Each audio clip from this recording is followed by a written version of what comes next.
The morning of October 9th, 1944, broke cold and colourless over the forest of Hürtgen, where fog clung to the trees like a funeral shroud.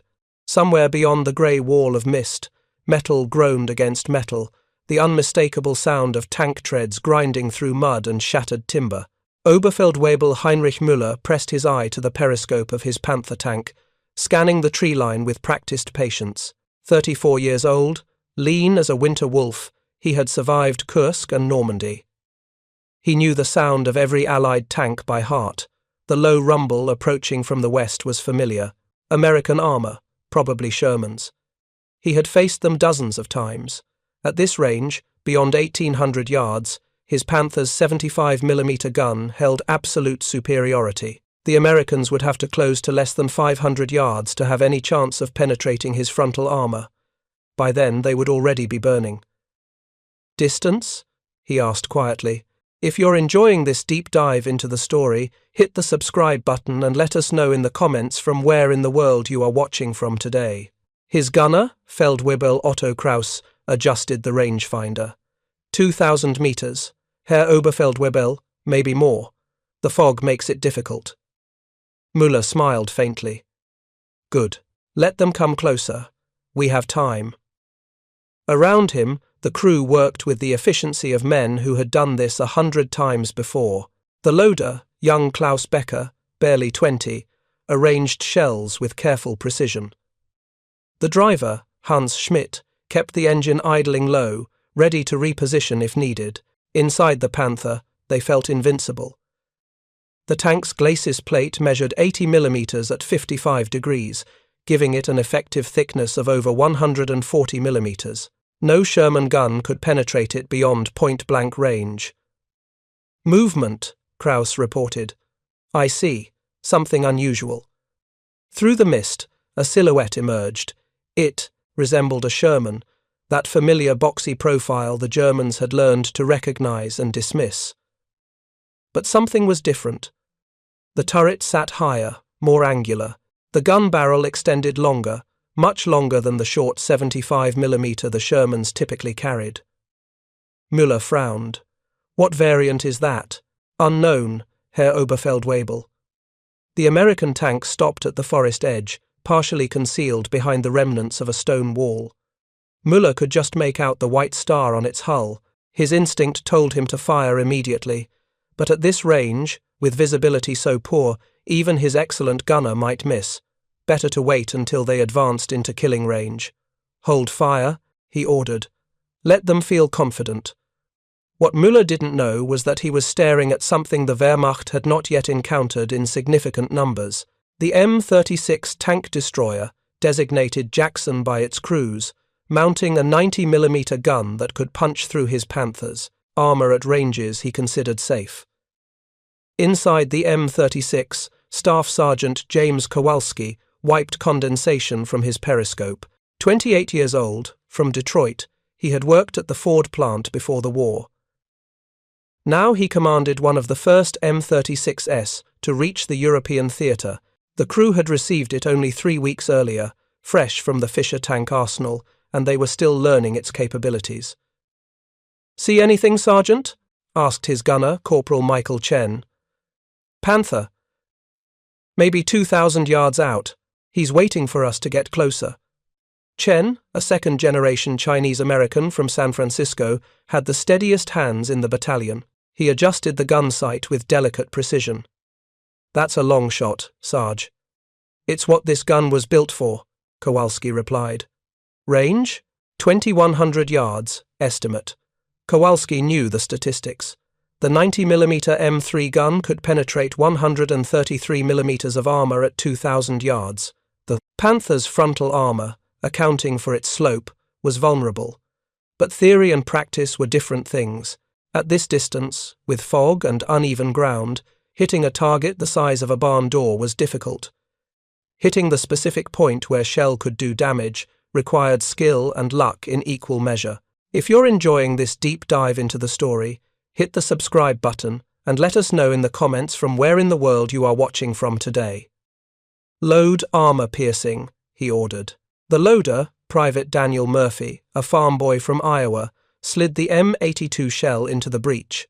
It weighed nearly 25 pounds, twice the weight of a Sherman's 75mm round. The propellant charge alone was enormous, capable of generating over 2,000 feet per second of muzzle velocity. Loaded, Murphy confirmed. Kowalski studied the target through his periscope. The Panther remained motionless, a predator confident in its position. He could almost sense the German commander's contempt, waiting for the foolish Americans to advance into certain death. "Aim for the glacis plate, center mass," he said quietly. Chen made minute adjustments, compensating for distance, wind, and the slight upward angle of the terrain. His breathing slowed. The moment stretched like wire about to snap. Fire! The 90mm gun erupted with a sound that seemed to tear the air itself. The recoil rocked the M36 backward, its open-topped turret channeling the muzzle blast upward in a column of smoke and flame. The smell of cordite flooded the fighting compartment, sharp and acrid. For a heartbeat, nothing. Then, at the distant tree line, a flash of impact. The armor-piercing shell struck the Panther's glacis plate with devastating force. Inside Müller's tank, the world exploded into chaos. The shell penetrated the frontal armor with a sound like God's hammer striking steel, the interior filled with superheated fragments of metal and ceramic, ricocheting at lethal velocities. Becker, the loader, was killed instantly, his body torn by shrapnel. Schmidt screamed from the driver's compartment, flames erupting around him. Müller felt something hot slice across his face. Blood filled his left eye. Through the chaos, one thought dominated. Impossible. At this range, nothing the Americans possessed could penetrate a Panther's front armor. "Abandon tank!" he shouted, his voice cracking with shock. Kraus needed no encouragement. He threw open his hatch and hauled himself through, pulling Müller after him. They tumbled from the tank into the mud, scrambling for cover as ammunition inside began to cook off. Schmidt managed to crawl from the driver's hatch, his uniform smoking, hands blistered. Behind the stone wall, Kowalski watched the Panther burn. Smoke poured from its hatches in thick black columns. "Direct hit?" Chen said, his voice flat with disbelief. "At 2,100 yards, direct hit." Murphy let out a whoop of triumph, but Kowalski silenced him with a look. "Reload. Where there's one Panther, there are more." He was right. Through the thinning fog, 2 more Panthers emerged from concealment, their commanders now aware that the rules of engagement had changed. They began firing immediately, shells screaming past the M36's position. One round struck the stone wall, exploding it into fragments. Another tore through the earth 10 yards away, throwing up a geyser of mud and rock. "Back up, now!" Kowalski shouted to the driver. The M36 lurched backward, using the forest as cover. Unlike the Panther, it had no heavy frontal armor to protect it. The entire vehicle weighed only 29 tons compared to the Panther's 45. Its armor maxed out at 50mm at the front, barely enough to stop machine gun fire. The M36 was not designed to slug it out toe-to-toe with enemy armor. It was a sniper, built for precision strikes at extreme range. As they withdrew deeper into the woods, Kowalski's mind raced. They had proven the gun worked, proven it could kill Panthers at distances the Germans considered safe. But the M36's vulnerability meant they had to fight differently, to think differently. Every engagement was a calculated risk, a deadly game of geometry and timing. Behind them, the burning Panther continued to send up signals of smoke visible for miles. Müller, huddled in a crater with his surviving crew, watched his tank die. Blood still seeped from the gash across his face. His hands trembled, not from fear but from the collapse of certainty. "What was that?" Schmidt asked, his voice hoarse. Müller had no answer. In 3 years of war, he had seen Tigers disabled, Panthers damaged, but never had he witnessed a frontal penetration at such impossible range by what appeared to be a Sherman variant. Intelligence had said nothing about this. Training had not prepared them for this. "New American tank destroyer," Kraus said quietly, helping bind Müller's wound with a field. Dressing. Must be. At 2,000 meters? Müller shook his head. That's a Tiger's range, not American scrap metal. But the evidence smoldered before them, crackling with secondary explosions as ammunition continued to detonate. The Panther, pride of the Panzerwaffe, the tank that had terrorized Allied armor since its introduction at Kursk in 1943, had been killed at a range where it should have been invulnerable. Müller spat blood and mud.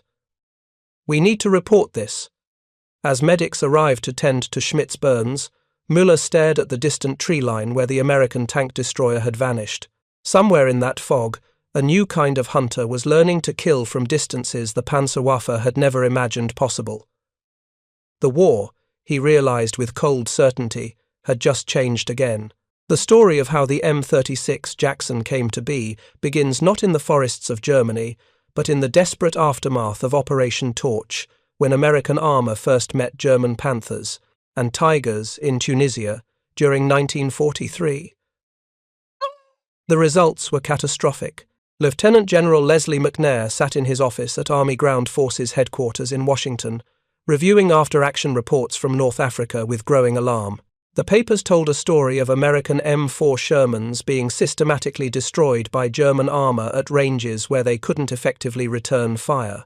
The Sherman's 75mm gun, adequate against Panzer III's and IVs, bounced harmlessly off the glacis plates of Panthers and the frontal armor of Tigers. The casualty ratios made grim reading. For every German tank destroyed, the Americans were losing 3, sometimes 4 Shermans.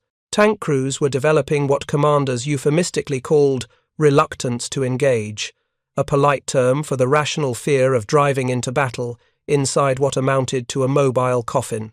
McNair was not a tank man by training. He had risen through the artillery branch, but he understood warfare's fundamental mathematics. American industrial capacity could replace lost Shermans faster than Germany could build Panthers, but industrial capacity couldn't replace experienced crews, couldn't rebuild shattered morale, couldn't win battles where terrain or timing prevented numerical superiority from being brought to bear. We need a gun that can kill Panthers frontally at combat ranges, he told his staff in March of 1943. Not point blank. Combat ranges, 1,500 yards minimum. The problem was metallurgical and ballistic. Creating a gun with sufficient muzzle velocity and penetration required a larger caliber, which meant a larger turret, which meant a heavier vehicle. The M4 Sherman's turret ring couldn't accommodate anything larger than the 76mm gun being developed, and even that required modifications. The solution came from an unlikely source, the anti-aircraft artillery branch. The 90mm M1 anti-aircraft gun had been in service since 1940, designed to knock down high-altitude bombers.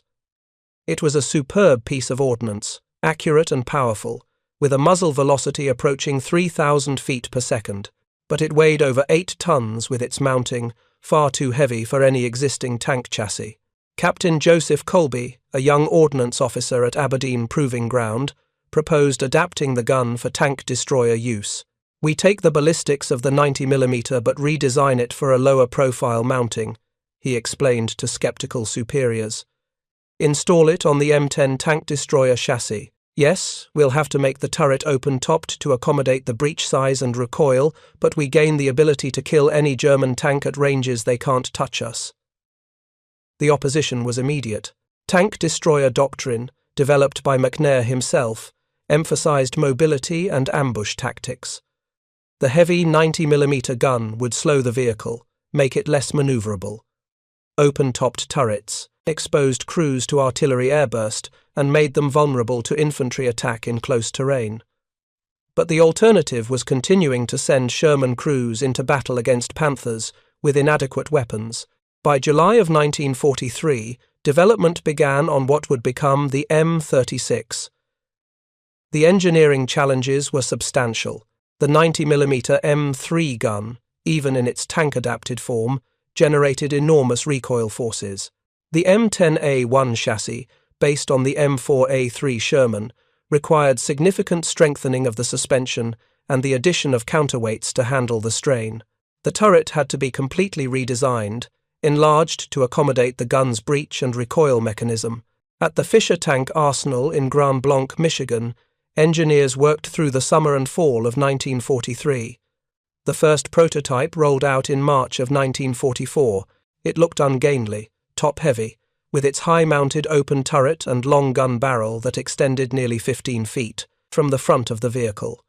Crews who first saw it dubbed it Jackson, though whether this referred to Andrew Jackson or Stonewall Jackson remains disputed. Testing at Aberdeen Proving Ground revealed both promise and problems. The 90mm gun performed brilliantly, exceeding penetration expectations. At 2,000 yards, it could punch through 133mm of vertical armor. At 1,000 yards, that increased to 177mm. No German tank then in service could withstand it at combat ranges. But the open turret meant crew exposure to weather and fragmentation. The high profile made concealment difficult. The weight, though less than a Panther, made the M36 slower and less agile than the M10 it was meant to replace. And there was another problem. Ammunition. The 90mm rounds were massive, each armor-piercing shot weighing nearly 25 pounds. The M36 could carry only 47 rounds, internally, compared to 71 for the M10. This meant shorter operational endurance, more frequent resupply, greater logistical burden. Despite these issues, production was approved in April of 1944. The need was too urgent to wait for perfection. In Normandy, American tank destroyers were still struggling against Panthers. The M36 represented the first American vehicle that could meet German heavy armor on equal terms. The Fisher Tank Arsenal ramped up production through the summer. Workers, many of them women who had replaced men sent to war, assembled the vehicles in 3 shifts around the clock. Rosie Martinez, a welder from Texas, recalled the intensity.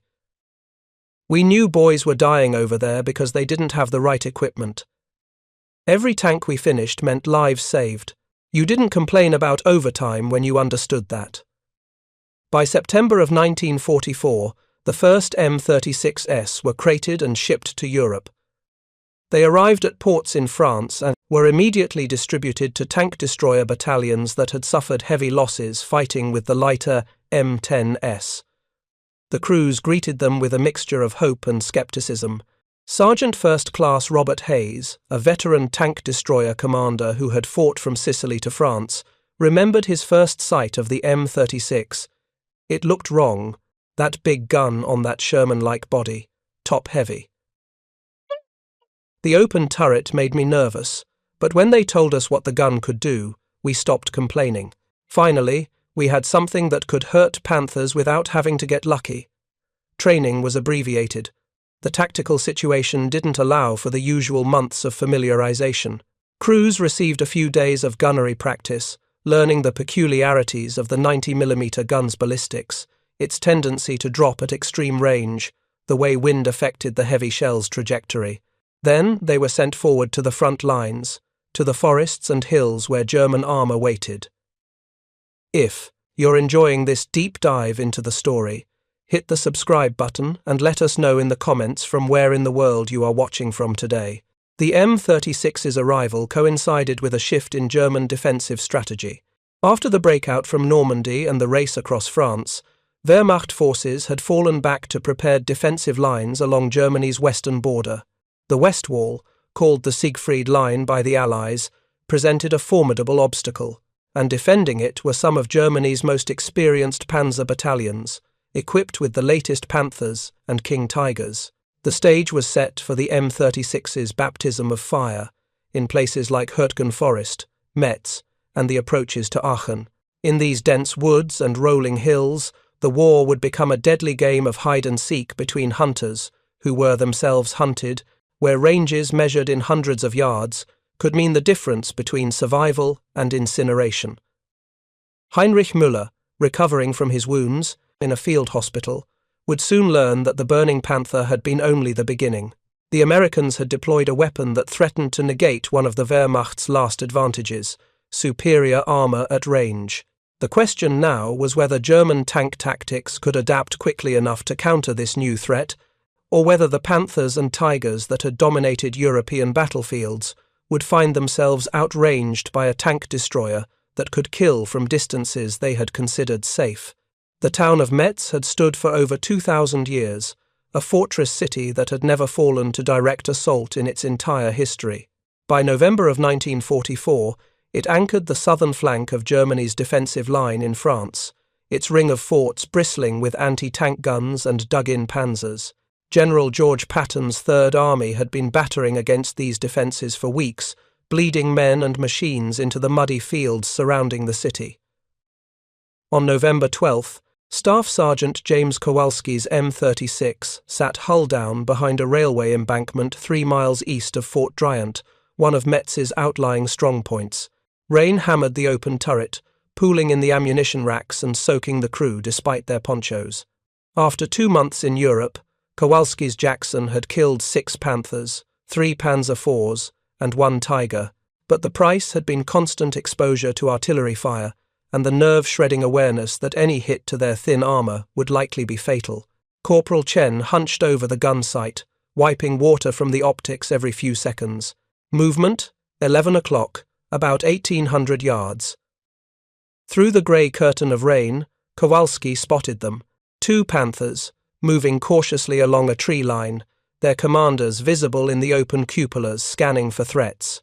Behind them came a column of half-tracks carrying infantry, the combined arms tactics the Wehrmacht had perfected over years of war. They're headed for the Rotes, crossroads, Kowalski said. If they take that position, they cut off 2nd Battalion. Private Murphy already had an armour-piercing round loaded. The gun was laid, the crew ready, but something made Kowalski hesitate. The Panthers were moving with unusual caution, stopping frequently, their turrets traversing in systematic arcs. They were hunting for exactly what he was, a hidden tank destroyer. "Hold fire," he ordered. "Let them commit." Chen glanced at him but said nothing. They had learned to trust their sergeant's instincts. Kowalski watched the Panthers advance another 200 yards, closing the range to 1,600. Still too far for their guns to reliably penetrate his position if he stayed hull down, but close enough that his 90mm could punch through their side armour if they turned. The lead Panther stopped. Its turret began rotating toward their position. Someone had spotted something, a reflection off the gun barrel perhaps, or the faint exhaust smoke from the idling engine. "They've got us," Chen said quietly. The Panther's 75mm gun elevated slightly, the barrel tracking toward the embankment. Kowalski knew what came next. The German would fire, probably miss the first shot due to range and visibility, then adjust.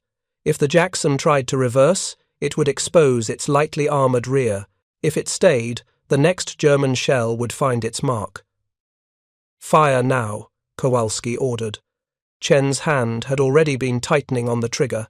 The 90mm gun roared, the massive recoil pushing the M36 backward despite its locked tracks. Through the blast and smoke, Kowalski saw the tracer arc through the rain, a streak of light that seemed to bend impossibly before striking the Panther's turret ring. The German tank shuddered. Smoke erupted from hatches and vision ports. The commander, who had been standing in his cupola, was thrown clear by the internal explosion, his body tumbling into the mud and lying still. The Panther's engine continued to run for several seconds, an eerie mechanical death rattle, before it finally ceased and fell silent. The 2nd Panther fired wildly, its shells screaming overhead and exploding in the trees behind the embankment. The German commander was making the same mistake so many had made before him, assuming the American tank destroyer was closer than it actually was, compensating for a range that didn't exist. "Traverse right, 6 degrees, Kowalski said, his voice steady despite the adrenaline flooding his system. "Target the 2nd Panther." The turret whined as it rotated. Murphy already had another round loaded, moving with the automatic precision of a man who had done this dozens of times. The wet steel of the breech gleamed in the dim light filtering through the rain. Loaded. Fire. The second shot caught the Panther as it tried to reverse into cover. The 90mm shell struck low, penetrating the thinner belly armour where the hull met the suspension. The explosion lifted the 45-ton tank visibly off its tracks, dropping it back down with one side collapsed. Flames erupted from the engine deck, followed seconds later by the sharper blast of ammunition detonating. The German infantry scattered, abandoning their half-tracks and diving for cover in the ditches lining the road. Without armor support, they were vulnerable, and they knew it. Within minutes, they began withdrawing, leaving their vehicles and the burning Panthers behind. Kowalski allowed himself a single deep breath. Reload and stay sharp. Where there's 2 Panthers, there's usually a third. But the expected counterattack never came. As darkness fell and the rain intensified, the only sound was the crackle of flames from the destroyed German tanks. The crossroads remained in American hands, and 2nd Battalion's flank stayed secure.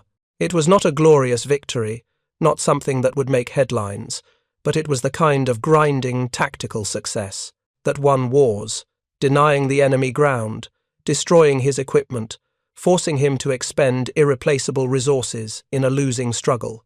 That night, in the relative shelter of a half-collapsed barn, Kowalski's crew huddled around a single candle, eating cold rations and trying to dry their uniforms. Chen cleaned the gun's breech mechanism with meticulous care, removing every trace of moisture and carbon fouling. Murphy carved another notch into the wooden ammunition rack, marking their 8th and 9th Panther kills. The driver, Private Eddie Thompson, a quiet kid from Alabama, wrote a letter home by candlelight. "You think they'll ever learn?" Murphy asked, nodding toward the distant glow of the burning tanks. "That they can't just drive at us like we're regular Shermans?" Kowalski shrugged. "Some learn, the smart ones. But even the smart ones have orders, and orders say hold ground or take objectives. Can't do that hiding in the woods." If you find this story engaging, please take a moment to subscribe and enable notifications.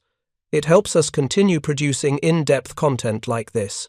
What Kowalski couldn't know was that his assessment was being echoed in German command posts across the front.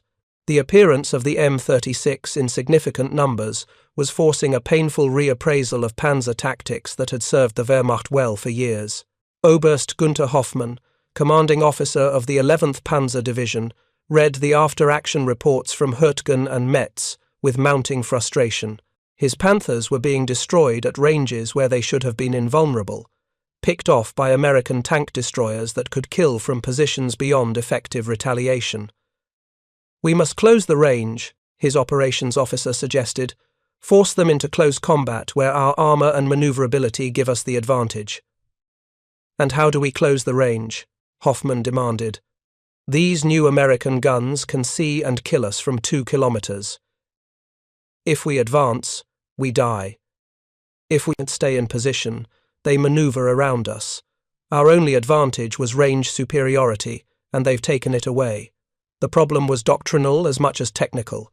German panzer tactics since the early days of Blitzkrieg had relied on superior optics, superior guns, and superior armor to engage enemy tanks from distances where return fire was ineffective. Panthers routinely killed Shermans at ranges exceeding 1,500 yards. Tigers could do so at even greater distances. This allowed German armor to dominate battlefields despite being outnumbered, compensating for the Reich's dwindling industrial capacity with qualitative superiority. The M36 shattered this calculus. Its 90mm gun matched or exceeded the range capability of German tank guns, while its lower profile and superior American logistics allowed it to be deployed in numbers the increasingly strained Wehrmacht couldn't match. By late November of 1944, over 300 M36s were operating on the Western Front. Production was accelerating. By war's end, more than 2,000 would be built. German responses varied by unit and commander. Some panzer battalions began using terrain more aggressively, restricting movement to areas where ranges were naturally limited by woods or buildings. Others adopted ambush tactics, allowing American armor to pass before engaging from the flanks or rear, where even the M36's thin armor was vulnerable. A few received the new Panther OSFG model with improved side skirt armor, though this did little against the 90mm penetrating power. But perhaps the most telling adaptation came in the realm of psychology. German tank commanders, who had grown accustomed to aggressive maneuvering and offensive action, found themselves forced into defensive, reactive postures. The hunters' confidence that had characterized panzer operations since France in 1940 began to erode, replaced by the cautious calculation of men who knew that any engagement might be their last. Oberfeldwebel Heinrich Müller experienced this transformation personally. After recovering from his wounds, he was assigned a new Panther and returned to his unit in early December. The tank bore the number 314, painted in white on its turret. It was mechanically sound, freshly delivered from the factory at MAN in Nuremberg, with all the latest improvements. Yet Müller found he could no longer approach combat with his former certainty. "You're too cautious," his new gunner observed during their first patrol together. "We could have engaged that Sherman column at the crossroads." Müller shook his head. That wasn't a Sherman. Could have been one of those new tank destroyers. At that range, if it was, we'd be dead before we got off a second shot. The gunner, a replacement named Werner who had joined the unit only weeks before, didn't understand. He hadn't seen what Müller had seen, hadn't felt the shock of supposedly impenetrable armor being violated at impossible range. Experience, Müller reflected bitterly, was a cruel teacher. It gave the test first and the lesson afterward. The lesson was being taught across the front. On December 3rd, near the town of Saarlouthern, a company of Panthers from the 17th SS Panzergrenadier Division encountered a platoon of M36s in an open-field engagement. The Panthers, confident in their superiority, advanced in line abreast formation.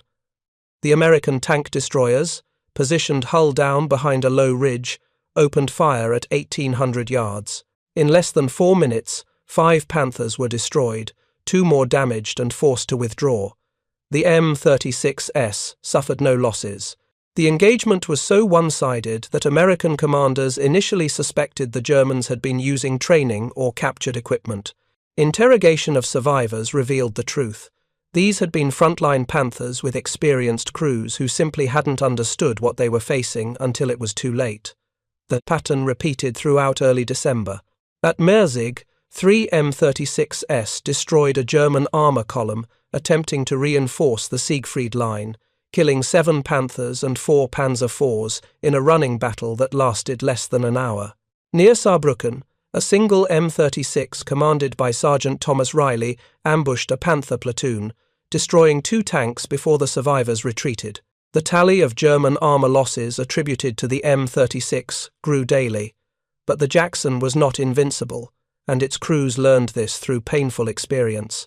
The open-topped turret that allowed the 90mm gun to be mounted also made the vehicle hideously vulnerable to artillery airbursts and infantry weapons. German troops quickly learned that a single well-placed rifle grenade or Panzerfaust rocket into the open turret could kill the entire crew. On December 8th, Staff Sergeant Kowalski's luck ran out. His M36 was supporting an infantry advance near the town of Oberfeldwebel when German artillery found their position. The first shell landed 30 yards away, close enough to shower the crew with fragments. Kowalski ordered the driver to back up, to find better cover, but the second shell arrived before they could move. The explosion occurred directly above the tank, an airburst timed to detonate at optimal fragmentation height. Shrapnel sleeted downward into the open turret. Murphy, the loader, was killed instantly, his body torn by dozens of metal fragments. Chen took shrapnel to his shoulder and neck, falling across the gun breech. Thompson, in the driver's compartment, was protected by the closed hatch but felt the tank shudder under the impact. Kowalski himself caught fragments in his left arm and side. Pain erupted, white-hot and overwhelming, but training overrode shock. "Get us out!" he shouted to Thompson. "Back up, now!" The M36 lurched backward, smoke pouring from the engine deck where fragments had punctured cooling lines. Chen, bleeding heavily, tried to help Murphy, but quickly realized there was nothing to be done. Thompson drove blindly, unable to see through the driver's periscope, relying on Kowalski's shouted directions until they reached a position behind American lines. Medics pulled the wounded crew from the tank. Murphy's body was removed with the gentle efficiency of men who had done this too many times before. The M36, damaged but repairable, was towed to a maintenance depot. Within 3 days, it would be repaired, given a new crew, and sent back into action. The war consumed machines and men with equal appetite. Kowalski woke in a field hospital, his arm and torso wrapped in bandages. The doctors told him he'd been lucky, that the fragments had missed arteries and organs. He'd survive, probably keep the arm, maybe even return to duty after recovery. He nodded, feeling nothing like lucky, thinking of Murphy carving notches into the ammunition rack, Murphy who would never go home to Iowa, never see 20 years old. Chen was in the next bed, his shoulder immobilized, his neck stitched and bandaged. They didn't speak much. What was there to say? They had survived when others hadn't. The arbitrary mathematics of shrapnel and chance had spared them for no reason they could discern. Tomorrow or next week, the equation might work out differently. The nurse, a captain named Sarah Morrison, checked Kowalski's dressings with practiced efficiency. "You're the tank destroyer crew," she said. It wasn't a question. "The one that killed 9 Panthers." 8, Kowalski corrected automatically. The 9th was a Panzer IV. She smiled faintly. "Still impressive. Word is your gun can knock out anything the Germans have." "From the front, at range? Sure," Kowalski said, "but get hit by anything bigger than a rifle bullet and we burn just like everyone else. Open turret means we're exposed to everything." Morrison nodded, having heard similar complaints from other M36 crews. The tank destroyer's vulnerability was becoming notorious. Crews called it the Purple Heart Box, a grim joke that reflected the reality of fighting in a vehicle whose protection was measured in millimeters rather than inches. Yet, despite the losses, despite the vulnerability, the M36 continued to prove its worth. By mid-December of 1944, American intelligence estimated that M36s had destroyed more German armor than any other Allied tank or tank destroyer, despite representing less than 10% of American armored vehicles in Europe. The 90mm gun's combination of range, accuracy, and penetrating power made it the single most effective anti-tank weapon in the Western Allied arsenal. German intelligence reached the same conclusion from the opposite perspective. In a report dated December 18th, Wehrmacht analysts concluded that the M36 represented the most dangerous threat to German armored operations currently deployed by American forces. The report recommended that Panthers and Tigers avoid engagement with suspected M36s unless circumstances were overwhelmingly favorable, a stunning reversal of doctrine that implicitly admitted German tanks could no longer dominate the battlefield through technical superiority alone. This admission came at a particularly inopportune moment for the Wehrmacht. Adolf Hitler had been planning a massive counter-offensive through the Ardennes forest, a desperate gamble intended to split the Allied armies, capture the port of Antwerp, and force the Western Allies to negotiate. The success of this operation, codenamed Wacht am Rhein, depended heavily on German armor, overwhelming thinly spread American defenses before reinforcements could arrive. The M36 would play an unexpected role in the Battle of the Bulge, the last great German offensive in the West. But that story began on the morning of December 16, 1944, when hundreds of German tanks crashed through American lines in the snow-covered forests of Belgium, and thin lines of American defenders, some equipped with the Jackson tank destroyer, found themselves fighting for survival against overwhelming odds. The pre-dawn darkness of December 16th was shattered by the thunder of over 1,000 German guns. For 90 minutes, artillery pounded American positions along an 80-mile front in the Ardennes, tearing apart defensive positions, cutting communications, killing men in their foxholes. Then came the tanks. 3 German armies, totaling over 200,000 men and nearly 1,000 tanks and assault guns, surged westward through the forest.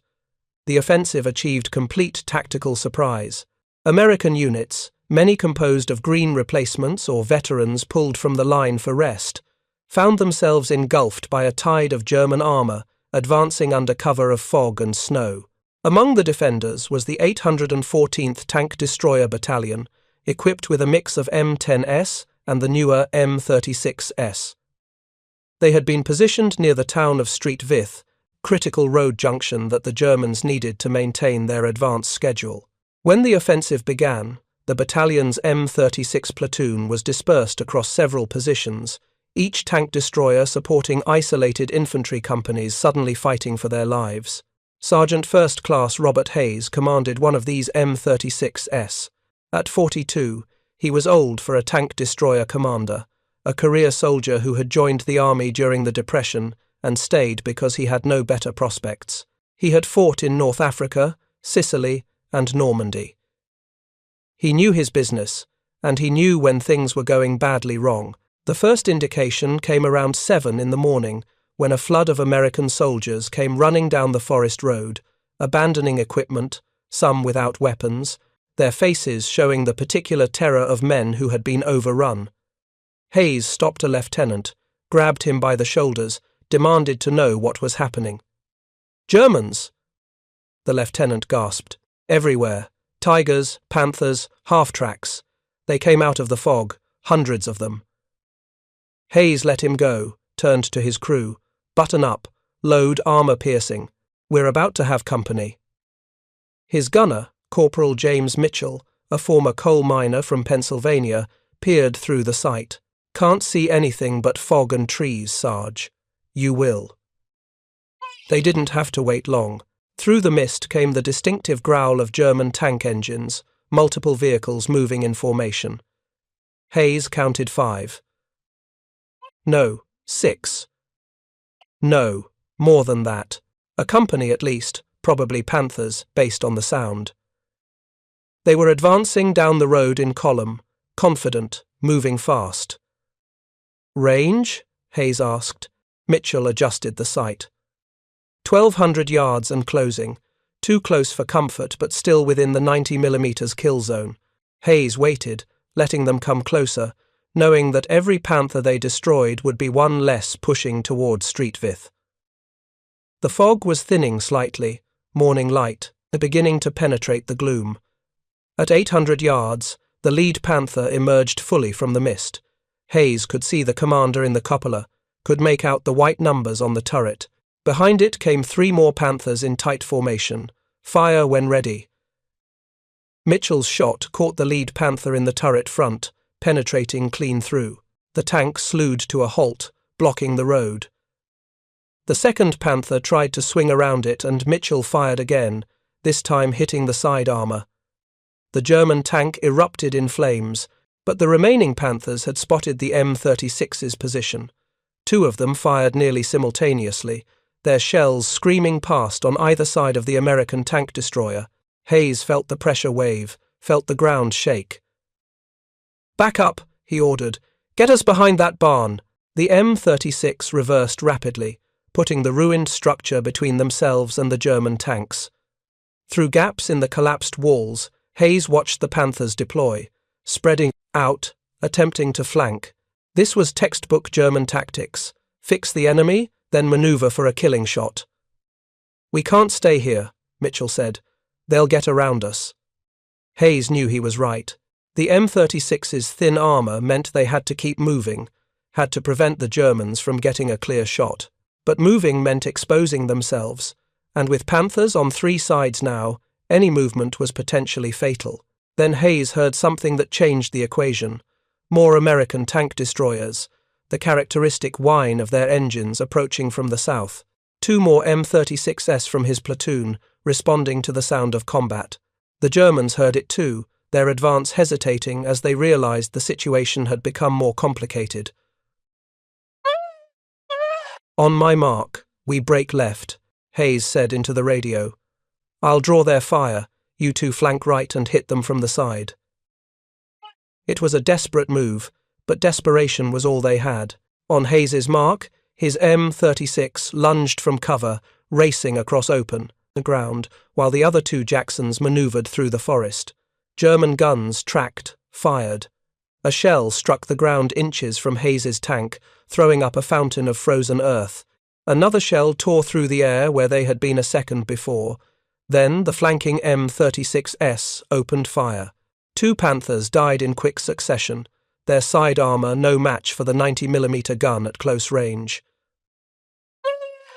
The remaining German tanks, suddenly finding themselves in a crossfire, began to withdraw.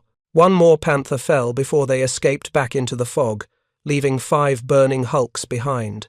Hayes's crew was shaking, breathing hard, alive through some combination of skill and fortune they couldn't quite comprehend. But there was no time to process it. All along the front, similar engagements were occurring. German armor was everywhere, pushing hard, and every American tank destroyer was desperately needed. For the next 3 days, Hayes's M36 fought a running battle through the forests, around Street 5th. They would take up a position, kill 1 or 2 German tanks, then have to withdraw before being overrun. Sleep came in 15-minute intervals. Food was whatever they could scrounge. The constant stress of combat, the knowledge that any moment might bring a German shell through their thin armor, ground them down to raw nerve and automatic response. On December 19th, with Street 5th about to fall, and German armor threatening to break through to the Meuse River, Hayes's M36 finally ran out of luck. They were covering a withdrawal when a Panther caught them crossing open ground. The German gunner's first shot struck the M36's engine deck, setting the engine on fire. The second hit the turret, killing Mitchell instantly. Hayes and the surviving crew bailed out, running for the trees as ammunition began to cook off inside their burning tank destroyer. Behind them, the M36 that had killed 14 German tanks in 4 days of fighting exploded in a tower of flame and black smoke. That night, huddled in a frozen foxhole with remnants of an infantry company, Hayes counted the cost. His tank was gone. His gunner was dead. 2 other men from his crew were wounded. All around him, the American defense was buckling under relentless German pressure. But the M36s and their crews had bought something precious: time. The delays they imposed, the German tanks they destroyed, the fear they planted in Wehrmacht tank commanders, forced to worry about American guns that could kill at ranges previously considered safe, all of this slowed the German advance just enough to allow American reinforcements to reach critical positions. By December 23rd, the weather cleared. Allied aircraft filled the skies, devastating German supply columns. Fresh American divisions arrived, including Patton's Third Army driving north to relieve Bastogne, and with them came more M36s, their 90mm guns ready to continue the work of destroying German armor. The Battle of the Bulge would rage for another month, but the outcome was no longer in doubt. Germany lost over 700 tanks and assault guns in the Ardennes, losses they could never replace.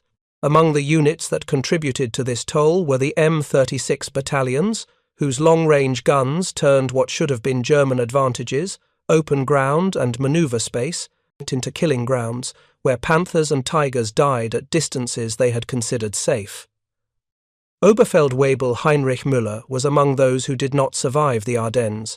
His Panther was destroyed on December 27th near Bastogne by an M36 firing from over 1,600 yards away. The German tank burned with all hands. Müller's final thoughts, if he had time for any, remain unknown, but it seems likely that in his last moment he understood what his initial encounter with the Jackson had tried to teach him, that the rules of armoured warfare had changed, and the hunters had become the hunted. By January of 1945, the German army in the west was broken. The Ardennes offensive had consumed the last strategic reserves of the Wehrmacht. From this point forward, it would be a fighting retreat toward Berlin, with German armour increasingly reduced to static defensive positions, where its advantages of range and firepower could not be effectively employed. The M36 continued to serve through the final months of the war. It spearheaded the crossing of the Rhine, supported the drive through central Germany, and was among the first American vehicles to link up with Soviet forces at the Elbe River. By VE Day, M36s had destroyed over 2,000 German armoured vehicles, making it statistically the most successful Allied tank destroyer of the war. Yet the Jackson's story did not end with Germany's surrender.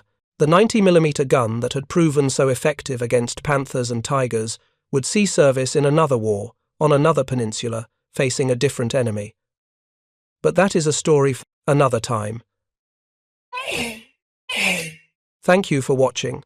For more detailed historical breakdowns, check out the other videos on your screen now, and don't forget to subscribe.